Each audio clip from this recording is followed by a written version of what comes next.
నమస్కారం ETV news కు స్వాగతం ముఖ్యాంశాలు నేడు బ్రిటిష్ ప్రధానితో నరేంద్ర మోదీ చర్చలు కీలకమైన వాణిజ్య ఒప్పందాలు కుదిరే అవకాశం భారత్ను అత్యంత ప్రాధాన్య దేశంగా పేర్కొన్న థెరెసా మే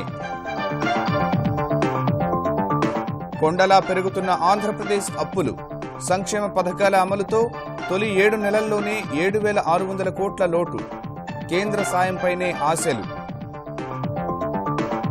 నియోజకవర్గాల పునర్విభజనపై తెలంగాణ సర్కార్ దృష్టి పార్లమెంటు సమావేశాల్లో ప్రస్తావించే అవకాశం అవసరమైతే ప్రధానితో భేటీకి కేసీఆర్ యోచన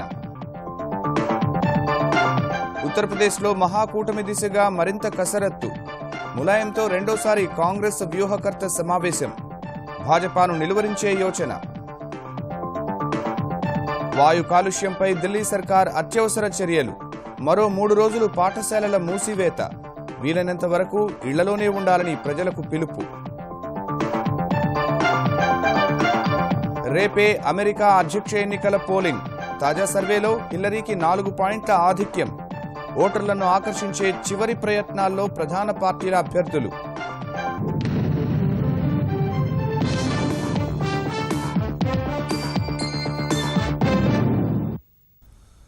రక్షణ భద్రత వాణిజ్య రంగాల్లో మైత్రి బలోపేతమే లక్ష్యంగా భారత్ బ్రిటన్ ప్రధానులు నేడు కీలక చర్చలు జరపనున్నారు భారత పర్యటనలో భాగంగా ప్రధాని నరేంద్ర మోదీతో భేటీ కానున్న బ్రిటన్ ప్రధాని థెరెసా మే బ్రెగ్జిట్ పరిణామాల నేపథ్యంలో ద్వైపాక్షిక బంధంపై సమీక్షించనున్నారు భారత్ తమకు అత్యంత సన్నిహిత మిత్రదేశమని పర్యటనకు ముందు స్పష్టం చేసిన మే ఆకర్షణీయ రంగాలు భారత్లో తయారీ వంటి లక్ష్యాల సాధనకు సహకరిస్తామన్నారు ఐరోపా సమాఖ్య నుంచి వైదొలగాలని నిర్ణయించుకుని కార్యాచరణ ప్రారంభించిన బ్రిటన్ వేరువేరు దేశాలతో సరికొత్త స్నేహగీతం ఆలపించే ప్రయత్నం చేస్తోంది బ్రెగ్జిట్ నేపథ్యంలో బ్రిటన్ ప్రధానమంత్రి బాధ్యతలు చేపట్టిన థెరెసా మే ఐరోపా ఇతర దేశాల్లో చేపడుతున్న తొలి పర్యటనకు భారత్ను ఎంచుకున్నారు 3 రోజుల పర్యటనకు రాత్రి ఢిల్లీకి చేరుకున్న ఆమె ఈ ఉదయం భారత్ యూకే సాంకేతిక సదస్సును ప్రధాని నరేంద్ర మోదీతో కలిసి ప్రారంభించనున్నారు మధ్యాహ్నం ఢిల్లీలోని హైదరాబాద్ హౌస్లో భేటీ కానున్న ఇద్దరు ప్రధానులు మైత్రి బలోపేతంపై చర్చించనున్నారు రక్షణ భద్రత వాణిజ్య రంగాల్లో భారత్ బ్రిటన్ కలిసి పనిచేసేందుకు ఉన్న అవకాశాలపై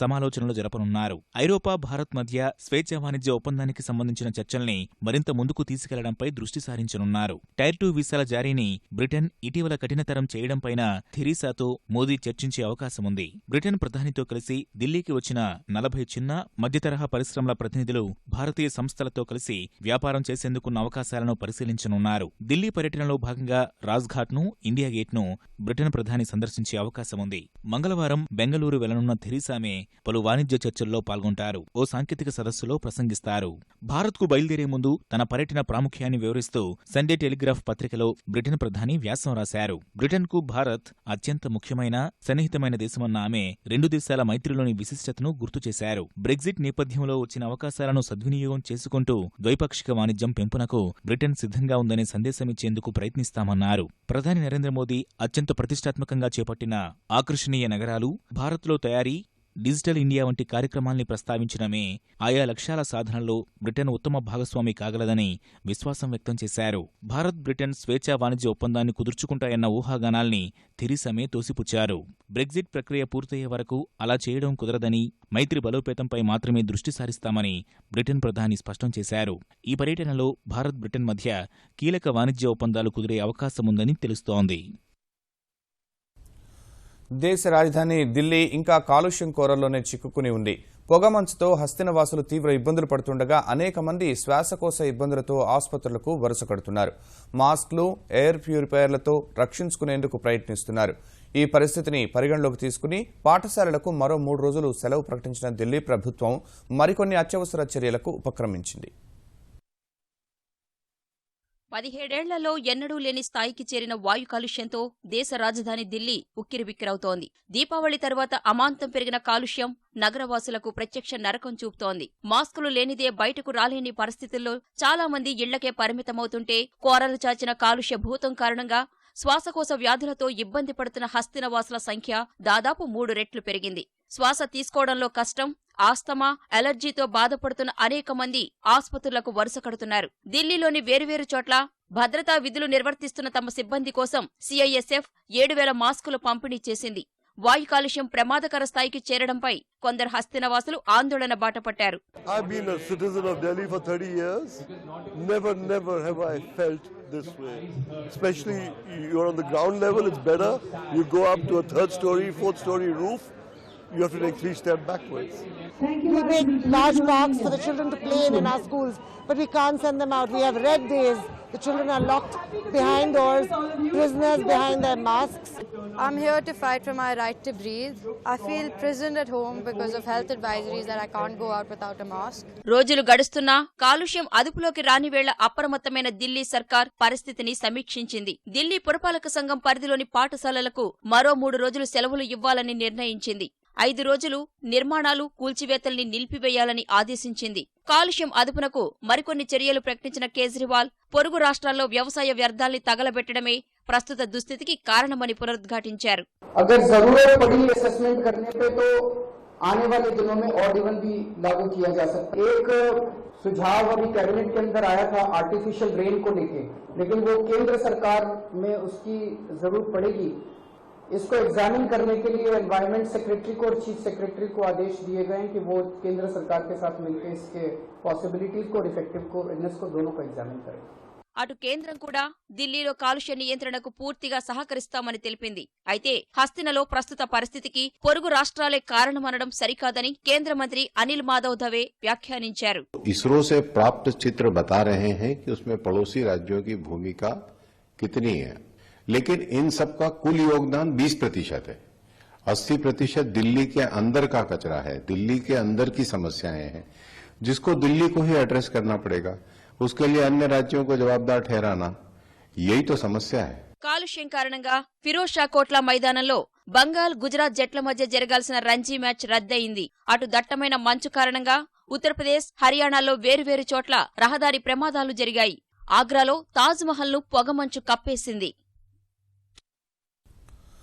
ప్రపంచవ్యాప్తంగా తీవ్ర ఆసక్తిని రేపుతున్న అమెరికా అధ్యక్ష ఎన్నికల పోలింగ్ రేపు జరగనుంది. ఇప్పటికే 4 కోట్ల మంది ఓటు హక్కును వినియోగించుకోగా తాజా సర్వేలో రిపబ్లికన్ అభ్యర్థి డొనాల్డ్ ట్రంప్ కన్నా డెమోక్రాట్ అభ్యర్థి హిల్లరీ క్లింటన్ 4 పాయింట్ల ఆధిక్యంలో ఉన్నారని తేలింది. ఈమెయిళ్ల కుంభకోణం విచారణలో హిల్లరీ పేరు చేర్చబోవడం లేదంటూ ఎఫ్బీఐ చేసిన ప్రకటన ఆమె బృందంలో నూతన ఉత్సాహం నింపుతుండగా ఒబామా కేర్ అంశం ఆమెను కొంత కలవరపెడుతోంది. మరోవైపు భారత్, చైనా నిపుణులు కైవసం చేసుకుంటున్న ఉద్యోగాలను అమెరికన్లకే దక్కేలా చేస్తానంటూ తన పాత పల్లవిలోనే ట్రంప్ విస్తృత ప్రచారం కొనసాగిస్తున్నారు. అమెరికా అధ్యక్ష ఎన్నికలకు ఇంకొన్ని గంటల సమయం మాత్రమే మిగిలి ఉంది. అమెరికాలోని 50 రాష్ట్రాల్లో 48 రాష్ట్రాలకు చెందిన 4,10,00,000 మంది ఇప్పటికే తమ ఓట్లు వినియోగించుకున్నారు. 2012 ఎన్నికలతో పోల్చితే బ్యాలెట్ ద్వారా తమ ఓటు హక్కు వినియోగించుకున్న వాళ్ల సంఖ్య ప్రస్తుతమే ఎక్కువ. ఎన్నికలకు సమయం దగ్గర పడుతున్న కొద్దీ వెలువడుతున్న సర్వేలు అత్యంత ఉత్కంఠను రేపుతున్నాయి. వాల్స్ట్రీట్ జర్నల్, న్యూస్ పోల్ సంయుక్తంగా నిర్వహించిన సర్వేలో హిల్లరీ క్లింటన్ తన ప్రత్యర్థి డొనాల్డ్ ట్రంప్ కంటే 4 పాయింట్ల స్పష్టమైన ఆధిక్యంలో ఉన్నారు. గత జులై నుంచి సర్వే ఫలితాలు వెలువడుతుండగా హిల్లరీ, ట్రంప్ మధ్య తేడా 1 పాయింట్ నుంచి 12 పాయింట్ల వరకు ఉంటూ వచ్చింది. కొన్నాళ్ల క్రితం ఈమెయిళ్ల కుంభకోణం కేసును తిరగదోడుతున్నట్లు ఎఫ్బీఐ ప్రకటన చేసిన తరువాత వారి మధ్య అంతరం చాలా తక్కువగా ఉంటూ వచ్చింది. ఇప్పుడు ఆమెపై ఏ విధమైన నేరారోపణలు చేయడం లేదని నిన్న ఎఫ్బీఐ స్పష్టత ఇవ్వడం రేపటి ఎన్నికల్లో ప్రభావం చూపుతుందని హిల్లరీ వర్గం అంచనా వేస్తోంది. అధ్యక్ష పదవికి అవసరమైన 270 స్థానాలను హిల్లరీ తప్పనిసరిగా చేరుకుంటుందని ధీమాగా ఉంది. ఎన్నికల్లో ట్రంప్ విజయం సాధిస్తే తనను తీవ్ర నిరాశకు గురిచేస్తుందని అధ్యక్షుడు ఒబామా ఓ టీవీ ఛానల్కు ఇచ్చిన ఇంటర్వ్యూలో వ్యాఖ్యానించారు. This election is about much more than the two candidates. Our names may be on the ballot, but make no mistake, everything you care about, everything I care about and I've worked for is at stake. This election is about doing everything we can to stop the movement to destroy President Obama's legacy. Republican అభ్యర్థి Trump ఎన్నికల హామీలు గుప్పిస్తూ ఓటర్లను ఆకర్షించే ప్రయత్నం చేస్తున్నారు. ఉద్యోగాల విషయంలో America నష్టపోయినంతగా ప్రపంచంలో ఏ దేశం కూడా నష్టపోలేదన్న ట్రంప్ అవన్నీ తిరిగి తీసుకువస్తానని లోవా ఎన్నికల సభలో అన్నారు. డెమోక్రాట్ల పాలనలో హిల్లరీ సూచనల మేరకు తీసుకున్న నిర్ణయాల కారణంగా అమెరికా ఉద్యోగాలన్నీ సింగపూర్, భారత్ వంటి దేశాలకు తరలి వెళ్లాయని చెప్పారు. ప్రపంచ వాణిజ్య సంస్థలోకి చైనా రాకతో 70,000కు పైగా తయారీ సంస్థలు మూతపడ్డాయన్న డొనాల్డ్, అమెరికన్లకు ఉద్యోగాలిచ్చే సంస్థలకు పన్నులను 35% నుంచి 15%కి కుదిస్తామన్నారు. American people are my only special interest. So that's what I'm doing it for. That's what I'm doing it for. And it's a lot of work, folks, I will tell you. It's a lot more work than I ever thought. But it is a movement in this country, the likes of which our country has never seen. ఎన్నికల ప్రచారం చివరి దశకు చేరుకున్న తరుణంలో Trump ప్రసార మాధ్యమాలపై ఆరోపణలు గుప్పించారు. హిల్లరీకి మద్దతుగా తనను వ్యతిరేకిస్తూ కథనాలు ప్రసారం చేస్తున్నాయని ఆవేదన వ్యక్తం చేశారు. తీవ్రమైన ఆర్థిక లోటు వెన్నాడుతున్న సంక్షేమ పథకాలను భారీగా అమలు చేస్తున్న ఆంధ్రప్రదేశ్ అప్పులు కొండలా పేరుకుపోతున్నాయి. రోజువారీ ఖర్చులను ఎలాగోలా నెట్టుకొస్తున్న ప్రభుత్వం కేంద్రం ఉదారంగా ఆదుకుంటే తప్ప గట్టెక్కే పరిస్థితి లేదని భావిస్తోంది. ఎన్ని ఇబ్బందులు ఎదురైనా సంక్షేమ, అభివృద్ధి కార్యక్రమాల్లో వెనకంజ వేయరాదని గట్టిగా నిశ్చయించుకున్న ఆంధ్రప్రదేశ్ ప్రభుత్వాన్ని ఆశించిన స్థాయిలో నిధుల లేక ఆర్థిక కష్టాలు వెంటాడుతున్నాయి. పోలవరం సాగునీటి ప్రాజెక్టు నిర్మాణం, రాష్ట్రానికే తలమానికంగా నిలవనున్న రాజధాని నిర్మాణానికి అంచనాలకు మించి ప్రభుత్వం ఖర్చు చేస్తోంది. అందుకు అనుగుణంగా కేంద్రం నుంచి నిధుల భర్తీ ఆశించిన మేర జరగడం లేదు. ప్రస్తుత ఆర్థిక సంవత్సరంలో ఈ 7 నెలల కాలంలోనే 7,601 కోట్ల రూపాయలు ఆర్థిక లోటు నమోదైంది.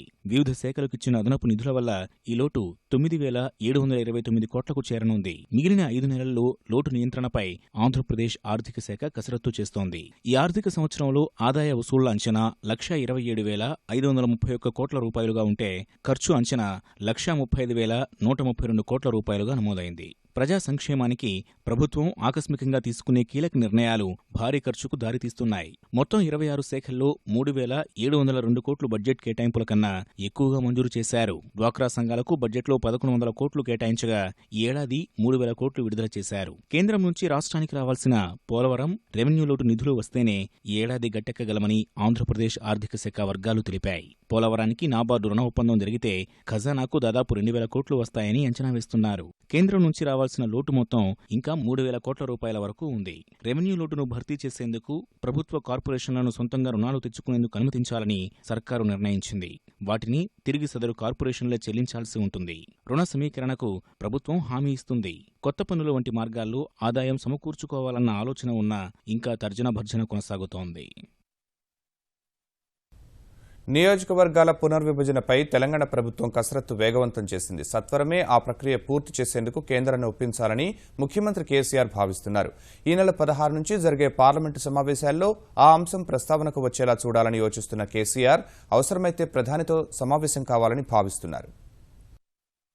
కొత్త జిల్లాలను ఏర్పాటు చేసిన తెలంగాణ ప్రభుత్వం నియోజకవర్గాల పునర్విభజనపైన దృష్టి సారించింది. విభజన చట్టంలో పేర్కొన్నట్లు తెలంగాణలో 119 నుంచి 153, ఆంధ్రప్రదేశ్లో 175 నుంచి 225కి శాసనసభ స్థానాలు పెంచాలి. నియోజకవర్గాల పునర్విభజనపై ఇప్పటికే ముఖ్యమంత్రి కేసీఆర్ పలుమార్లు ప్రధాని సహా పలువురు కేంద్ర మంత్రులతో చర్చించారు. తెలంగాణ సర్కార్ తరపున ప్రభుత్వ ప్రధాన కార్యదర్శి రాజీవ్ శర్మ సైతం కేంద్రానికి లేఖ రాశారు. ఏపీ పునర్విభజన చట్టంలో స్పష్టత లేనందున నియోజకవర్గాల సంఖ్య పెంపుదల కోసం చట్ట సవరణ చేయాలని కేంద్రం పేర్కొంది. గత పార్లమెంట్ సమావేశాల్లోనూ తెరాస ఎంపీలు ఈ అంశాన్ని ఉభయ సభల్లో ప్రస్తావించగా కేంద్రం చర్చలు జరిపింది. కేంద్ర మంత్రులు రాజ్నాథ్ సింగ్, వెంకయ్య నాయుడు హోం, న్యాయశాఖ అధికారులతో సమాలోచనలు చేసి చట్ట సవరణపై ఎంపీలకు హామీ ఇచ్చారు. జిల్లాల విభజన పూర్తి కావడంతో నియోజకవర్గాల పునర్విభజనను త్వరగా పూర్తి చేయాలని ముఖ్యమంత్రి కేసీఆర్ భావిస్తున్నారు. ఈ నెల 16 నుంచి పార్లమెంట్ సమావేశాలు మొదలు కానున్నందున నియోజకవర్గాల పునర్విభజనపై గట్టి ప్రయత్నాలు చేయాలని ఎంపీలకు సూచించారు. సంబంధిత కేంద్ర మంత్రులతోనూ సమావేశాలు జరపాలని దిశానిర్దేశం చేశారు. ఇందుకోసం ఎంపీలు జితేందర్ రెడ్డి, వినోద్ కుమార్, కేశవరావుకు బాధ్యతలు అప్పగించారు. అయితే ఆర్టికల్ 170కి లోబడి శాసనసభ స్థానాల సంఖ్య పెంచుకోవచ్చనే అంశం సమస్యగా మారుతోంది. దీని ప్రకారం 2026 వరకు దేశంలో నియోజకవర్గాల పునర్విభజన చేపట్టే అవకాశం లేదు. ఒకవేళ ఆ నిబంధనలో మార్పులు చేయాలంటే చట్ట సవరణ తప్పదనే వాదనలు వినిపిస్తున్నాయి. నియోజకవర్గాల పునర్విభజన వీలైనంత త్వరగా పూర్తయ్యేలా సీఎం కేసీఆర్ ప్రయత్నాలు ముమ్మరం చేశారు. అవసరమైతే మరోసారి నేరుగా ప్రధాని మోదీని కలిసి చర్చించాలని ముఖ్యమంత్రి భావిస్తున్నట్లు తెలుస్తోంది. తెలంగాణలో ఆధ్యాత్మికతను పెంచేందుకు ముఖ్యమంత్రి కేసీఆర్ తీసుకుంటున్న చొరవపై ప్రశంసలు కురుస్తున్నాయి. యాదాద్రి సహా వివిధ ఆలయాల అభివృద్ధికి కోట్ల రూపాయల నిధులు వెచ్చించడం అభినందనీయమని చిన్నజీయర్ స్వామి షష్ఠిపూర్తి మహోత్సవంలో ప్రముఖులు వ్యాఖ్యానించారు. సమాజ అభివృద్ధితోనే రాష్ట్రాభివృద్ధి సాధ్యమవుతుందన్న చిన్నజీయర్ స్వామి కేంద్ర మంత్రి వెంకయ్యనాయుడు, ముఖ్యమంత్రి కేసీఆర్ తీసుకుంటున్న చర్యలపై ప్రశంసలు కురిపించారు. మొట్టమొదటిసారిగా ఒక దైవ స్థానాన్ని సవ్యమైనటువంటి రీతిలో నిర్వహించడానికి 500 కోట్లు యాదాద్రి అభివృద్ధి అని పెట్టి, వేములవాడ అభివృద్ధి కోసం నిధిని కేటాయించి, భద్రాద్రి దాని అభివృద్ధికి నిధిని కేటాయించి, సమాజ అభివృద్ధిలో దైవాన్ని భావించగలిగినప్పుడే వ్యక్తిలో నీతి ఉంటుంది. అది భావించగలిగినప్పుడే వ్యక్తిలో పరస్పరము ఆదరించగలిగేటటువంటి వ్యక్తిత్వం ఏర్పడుతుంది. ఇది గుర్తించినటువంటి మహనీయుడు శ్రీమాన్ కేసీఆర్ గారు ఒక ప్రణాళిని వారు ఏర్పాటు చేశారంటే I think this is the first of it's kind in the history of our స్వతంత్ర భారత్. శ్రీ కల్వకుంట్ల చంద్రశేఖరరావు గారు యాదాద్రిని సుందరంగా తయారు చేసి చరిత్రలో నిలిచిపోయే ఒక మంచి కార్యక్రమాన్ని చేపట్టాడు. యాదగిరి నరసింహస్వామి యొక్క దేవస్థానాన్ని మళ్ళా తిరిగి పునరుద్ధరించే కార్యక్రమం, విస్తరించే కార్యక్రమం చేయడం.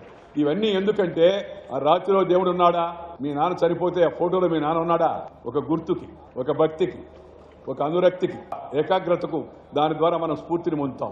అందుకని మన పెద్దలు ఈ దేవాలయాలు, ఈ మందిరాలు ఇవన్నీ ఎందుకు నిర్మించారంటే మనలో అలాంటి మంచి ఆలోచనలు రేకెత్తింపజేయడానికి.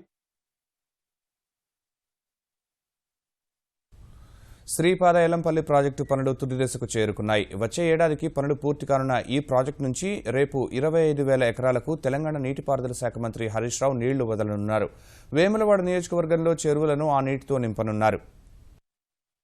శ్రీపాద ఎల్లంపల్లి ప్రాజెక్టు ద్వారా వేములవాడ నియోజకవర్గంలోని ఫాజిల్ నగర్, నర్సింగపూర్, మర్రిపల్లి, జోగాపూర్, బండపల్లి, నాగారం, రుద్రంగి, అచ్చుపేట తండా, కొలనూరు మరియు చందుర్తి గ్రామాల్లోని చెరువులను ఆధునికీకరించి నీటి సామర్థ్యాన్ని 290.6 MCFT నుంచి 1087.3 MCFTకి పెంచారు. వేములవాడ నియోజకవర్గంలోని 65 గ్రామాల్లో 75,000 ఎకరాలకు ఈ ప్రాజెక్టు ద్వారా నీరందించనున్నారు. రేపు తెలంగాణ సాగునీటి శాఖ మంత్రి హరీష్ రావు ప్రాజెక్టు పరిధిలోని ఎత్తిపోతల పథకాన్ని ప్రారంభించి 25,000 ఎకరాలకు నీరు అందించనున్నారు. వచ్చే ఖరీఫ్ నాటికి వేములవాడ నియోజకవర్గంలోని 40,000 ఎకరాలకు నీళ్లు అందించేలా పనులు జరుగుతున్నాయి. మొదటి ప్యాకేజీ కింద 241 కిలోమీటర్ల కాలువకు గాను 50 కిలోమీటర్ల తవ్వకం పూర్తి చేశారు. రెండో ప్యాకేజీ కింద రాజన్న సిరిసిల్ల జిల్లాలోని చందుర్తి, రుద్రంగి, కోనరావుపేట మండలాల్లో 4,878 ఎకరాలు, జగిత్యాల జిల్లాలో కదలాపూర్, మేడిపల్లి, కోరుట్ల, మెట్పల్లి, ఇబ్రహీంపట్నం మండలాల్లోని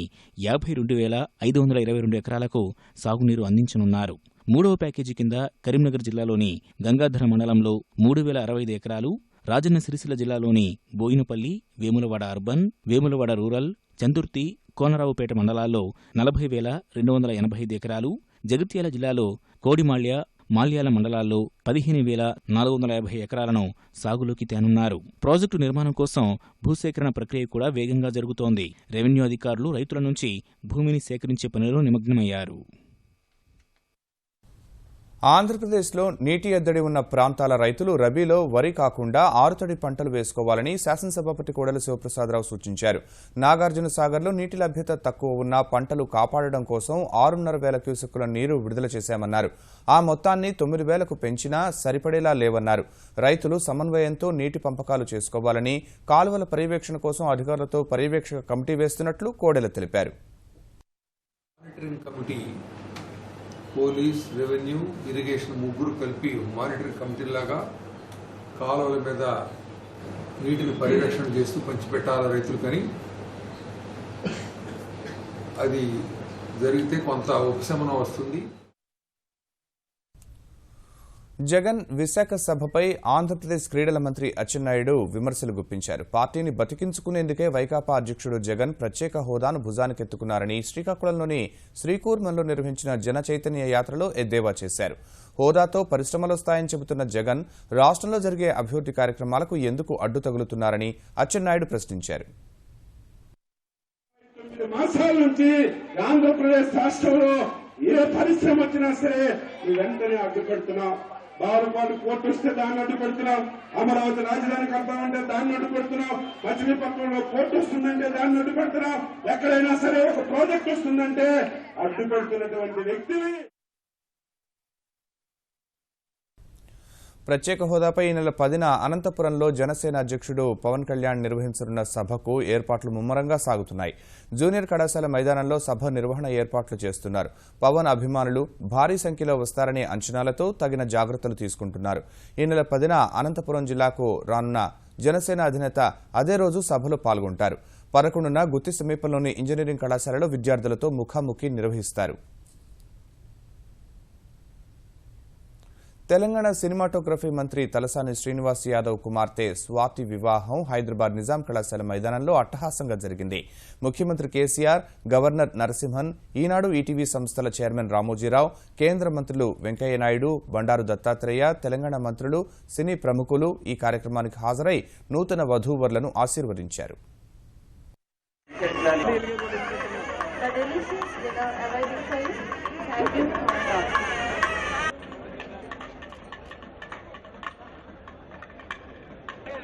వైస్ చైర్మన్ శ్రీతులు ప్రశాంత్ అతిథులు అందించడం జరిగింది. వారికి కూడా ధన్యవాదాలు తెలియజేస్తున్నాం. ఏర్పాటు చేయబడింది కనుక ప్రతి ఒక్కరూ కూడా స్వీకరించాలి అని వినపనంగా. ఉత్తరప్రదేశ్లో భారతీయ జనతా పార్టీ నేతృత్వంలోని ఎన్డీఏను ఎదుర్కోవడానికి కాంగ్రెస్, జనతా పార్టీలు కూటమిగా ఏర్పడనున్నాయనే వార్తలు వినిపిస్తున్నాయి. ఎస్పీ రజతోత్సవానికి అన్ని జనతా పార్టీల నేతలు హాజరైన మరుసటి రోజే కాంగ్రెస్ పార్టీ ఎన్నికల వ్యూహకర్త ప్రశాంత్ కిషోర్ సమాజ్వాదీ అధినేత ములాయం సింగ్తో సమావేశం కావడం ఆ వార్తలకు మరింత బలం చేకూరుస్తోంది. గత వారం రోజుల్లో 2 సార్లు ములాయంతో సమావేశమైన ప్రశాంత్ కిషోర్ తొలిసారి నవంబర్ 1న ఢిల్లీలో చర్చలు జరిపారు. ఆదివారం 2 విడతలుగా చర్చలు నిర్వహించారు. చర్చల సమాచారం బయటకు పొక్కకుండా పార్టీ వర్గాలు గోప్యత పాటిస్తున్నాయి. ప్రశాంత్ ములాయం సమావేశంపై స్పందించేందుకు నిరాకరించిన శివపాల్ యాదవ్ సమయం వచ్చినప్పుడు అన్ని వాస్తవాలు వెల్లడిస్తామన్నారు. ప్రధాని నరేంద్ర మోదీ ఈ నెల 11 నుంచి చేపట్టున్న జపాన్ పర్యటనలో ఇరు దేశాల మధ్య చరిత్రాత్మక పౌర అణు సహకార ఒప్పందం కుదరనుంది. ఇరు దేశాల మధ్య ఆర్థిక, రక్షణ సంబంధాల బలోపేతానికి ఈ ఒప్పందం దోహదపడనుంది. గత డిసెంబర్లో జపాన్ ప్రధాని షింజో అబే భారత పర్యటనకు వచ్చినప్పుడే పౌర అణు సహకార ఒప్పందంపై ఇరు దేశాలు ఒక అంగీకారానికి వచ్చినప్పటికీ కొన్ని అపరిష్కృత అంశాల కారణంగా సంతకాలు జరగలేదు. ఇప్పుడు మోదీ 2 రోజుల జపాన్ పర్యటనలో ఈ ఒప్పందంపై ఇరు దేశాలు సంతకాలు చేయనున్నట్లు జపాన్ మీడియా పేర్కొంది. అణువ్యాప్తి నిరోధక ఒప్పందంపై సంతకం చేయని ఒక దేశంతో జపాన్ పౌర అణు సహకార ఒప్పందాన్ని కుదుర్చుకోవడం ఇదే తొలిసారి కాగా ఈ ఒప్పందం ద్వారా జపాన్ అణు సాంకేతిక భారత్కు అందుబాటులోకి రానుంది. Westinghouse electric corporation, GE energy inc వంటి జపాన్ పెట్టుబడులు కలిగిన అమెరికా సంస్థలు భారత్లో అణు విద్యుత్ కేంద్రాలు నెలకొల్పేందుకు మార్గం సుగమమవుతుంది. భారత క్రికెట్ నియంత్రణ మండలి బీసీసీఐ ప్రక్షాళన కోసం సుప్రీంకోర్టు నియమించిన జస్టిస్ లోధా కమిటీ చేసిన సూచనలపై చర్చించేందుకు తాను సిద్ధంగా ఉన్నానని బీసీసీఐ అధ్యక్షుడు అనురాగ్ ఠాకూర్ తెలిపారు. ఈ మేరకు లోధా కమిటీకి లేఖ రాసిన ఆయన గతంలో హాజరు కాలేకపోయినందుకు క్షమాపణలు తెలిపారు. పార్లమెంటు వర్షాకాల సమావేశాలు నడుస్తున్నందునే రాలేకపోయానని ఠాకూర్ లేఖలో పేర్కొన్నారు. నవంబర్ 9 తర్వాత ఎప్పుడు పిలిచినా కమిటీ ఎదుట హాజరవుతానని వెల్లడించారు. ఆగస్టులో బీసీసీఐ కార్యదర్శి అజయ్ షిర్కే లోధా ప్యానెల్ ఎదుట హాజరవగా ఈసారి ఠాకూర్, షిర్కే ఇద్దరూ చర్చల్లో పాల్గొననున్నారు.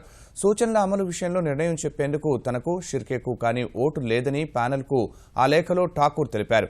వాస్తవానికి సుప్రీంకోర్టు మార్గదర్శకాలను అమలులో క్షేత్రస్థాయిలో ఎదురయ్యే సమస్యల గురించి వివరిస్తూ 19 అంశాలతో కూడిన సమ్మతి నివేదికను కూడా ఠాకూర్ ఇప్పటికే కమిటీకి అందజేశారు.